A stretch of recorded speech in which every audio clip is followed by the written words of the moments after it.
Hello दोस्तों, welcome to आसान तरीका। जैसा कि आप सभी जानते हैं, एसएससी सीएचएसएल 2020 का रिजल्ट आ चुका है। उसके मार्क्स भी डिक्लेयर हो चुके हैं। तो इस वीडियो में हम देखेंगे कि नॉर्मलाइजेशन की वजह से मिनिमम कितने मार्क्स बढ़े हैं और मैक्सिमम कितने मार्क्स बढ़े हैं। साथ ही साथ हम 2017-2018 के डेटा को कंपेयर करते हुए ये भी देखेंगे कि टीयर 2 में हमें कितने मार्क्स लेकर आने हैं ताकि हम फाइनल सिलेक्शन तक पहुंच जाएं। तो दोस्तों, वीडियो बहुत ही ज़्यादा इंटरेस्टिंग होने वाला है। बिना टाइम वेस्ट किए हुए सीधा मुद्दे की बात पर आते हैं। तो दोस्तों, सीएचएसएल 2020 रिजल्ट के अकॉर्डिंग जो नॉर्मलाइजेशन की वजह से मिनिमम स्कोर इंक्रीज हुआ है वो 6 से लेकर 7 मार्क्स का हुआ है। मैक्सिमम जो इंक्रीज हुआ है वो 29 से लेकर 30 मार्क्स रो स्कोर से आगे बढ़े हैं। अगर मैं एवरेज नॉर्मलाइजेशन मार्क्स जो इंक्रीज हुए हैं वो देखूं तो 12 से लेकर 13 मार्क्स ही इंक्रीज हुए हैं।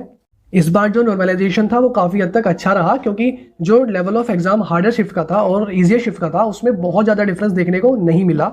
लास्ट ईयर 2019 में हमने देखा कि जो इजी शिफ्ट थी वो बहुत इजी थी और जो टफ थी वो बहुत ही ज़्यादा टफ थी। तो इनका जो गैप था वो बहुत ज़्यादा देखने को मिल रहा था। इसकी वजह से नॉर्मलाइजेशन अच्छे से काम नहीं कर पाया और जो हमारी कट ऑफ थी वो काफ़ी हद तक इंक्रीज हो चुकी थी। नॉर्मलाइजेशन भी तभी अच्छे से काम कर पाता है जब इजी शिफ्ट और टफेस्ट शिफ्ट में बहुत ज़्यादा अंतर देखने को नहीं मिलता।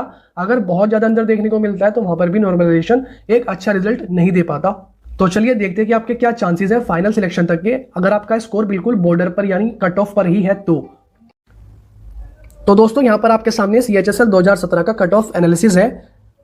टीयर 1 में अनरिजर्व कैटेगरी की जो 2017 की कट ऑफ थी वो थी 143.5।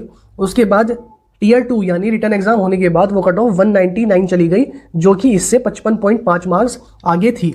जो फाइनल कट ऑफ जिसपे सिलेक्शन हुआ था वो 209.5 थी, जो कि इस वाली से 10.5 नंबर ज़्यादा थी। तो अगर मैं बात करूं कि टीयर 1 में 143.5 नंबर अगर आपके आए हैं यानी कट ऑफ इतनी है और आप 66 नंबर लेके आ जाते हो रिटर्न एग्जाम में, तो आप यहां पर कट ऑफ को क्लियर कर देते, फाइनल कट ऑफ को क्लियर कर देते और आपका सिलेक्शन हो चुका होता। वहीं पर अगर ओबीसी की बात की जाए तो 139 की टीयर 1 की कट ऑफ थी, 53 नंबर बढ़ के 192 हो गई, 15 नंबर बढ़ के 207 हो गई।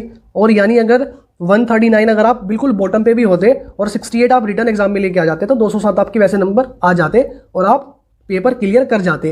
एससी कैटेगरी में भी यही डेटा है, एसटी कैटेगरी में भी यही डेटा है। तो अगर ओवरऑल मैं बात करूं, ये जो रेंज बॉन्ड है ना, ये वाली, अगर आप बिल्कुल कट ऑफ पे भी हो 2017 में और आपके रिटर्न एग्जाम में जो कि आपका एसए होगा और लेटर राइटिंग होगा 66, 68, 70 और 68, इतने अगर आप लेके आ जाओ, यानी ओवरऑल मैं बताऊं कि 70 से लेकर 72 तक अगर आप लेके आ जाते तो आपका सिलेक्शन हो गया होता। वहीं पर अगर 2018 की कट ऑफ का एनालिसिस किया जाए, अनरिजर्व कैटेगरी की 135.6 जो कि टीयर 1 की कट ऑफ थी, रिटर्न एग्जाम होने के बाद 55 नंबर बढ़ गई और पहुंच गई 190 के आसपास।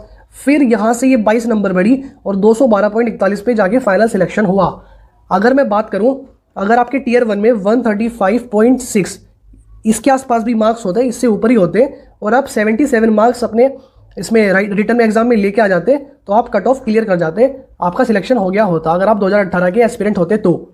यहीं पर ओबीसी का भी ऐसा ही सिस्टम है कि 133.74 मार्क्स इसके टीयर 1 में है, उसके बाद 33 मार्क्स बढ़ गए, अप्रॉक्सीमेटली 33 मार्क्स बढ़ गए, 167.07 तक चले गए, फिर 42 मार्क्स बढ़े और 209 पर जाकर फाइनल सिलेक्शन हुआ। यानी अगर आपके 134 मार्क्स होते और आप 75.5 यानी 75 ही मान लीजिए आप लेकर आ जाते तो आपका सिलेक्शन हो गया होता।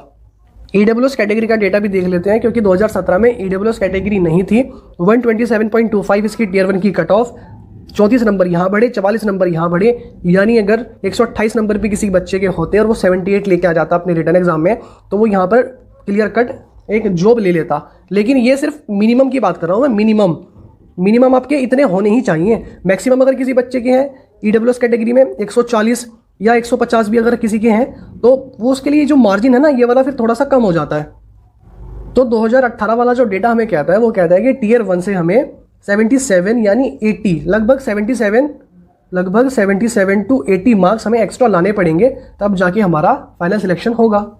तो दोस्तों, अगर मैं दोनों ही डेटा को कंबाइन कर लूँ 2017-2018 वाला, तो आप देखोगे कि अगर आप बिल्कुल बॉर्डर पर हो 2020 सीएचएसएल के एग्जाम में और आपको मार्क्स लेकर आने हैं लगभग 70, तो 70 तो आपको मार्क्स चाहिए बिल्कुल अगर आप बॉर्डर पे हो तो। दोस्तों, अगर कोई एवरेज बच्चा भी होगा ना तो वो 55 से लेकर 60 मार्क्स तो टीयर 2 यानी रिटर्न एग्जाम में लेकर आ ही जाता है, क्योंकि बहुत मतलब नॉर्मल टॉपिक पूछते हैं, बहुत ज़्यादा हार्ड टॉपिक सीएचएसएल के एग्जाम में नहीं पूछते। तो मेरे भाइयों, आप घबरा क्यों रहे हो? अगर आपने बिल्कुल कट ऑफ पे क्लियर किया तो आप अपनी प्रिपरेशन अच्छे से करो। जो टीयर 2 है यानी जो रिटर्न एग्जाम है उसको बहुत अच्छे से दो और लगभग 80 का टारगेट रखो, तब जाके आपके 70 मार्क्स आएंगे। बहुत अच्छे से तैयारी करो। और हो सकता है कि टाइम का कुछ नहीं पता, क्योंकि आने वाले टाइम में एनटीपीसी वाले जो एग्जाम होगा उसका भी फाइनल रिजल्ट आ चुका होगा। इससे 2020 सीएचएसएल से पहले सीजीएल का भी आ चुका होगा, सीपीओ का भी आ चुका होगा। बहुत सारे लोग वहाँ पे सेट हो चुके होंगे। डॉक्यूमेंट वेरिफिकेशन के लिए बच्चे नहीं जाएंगे, तो टाइम का कुछ पता नहीं रहता कि कब क्या हो जाए। लाइफ एक अनसर्टेन है। आप अपनी तैयारी रखो, लास्ट मोमेंट में जो होगा वो देखा जाएगा। अच्छा होगा तो भी ठीक है, बुरा होगा तो भी ठीक है। तो दोस्तों, इसी के साथ मैं आपका भाई आपसे अलविदा लेता हूँ। मिलेंगे किसी और वीडियो में। Thanks for watching.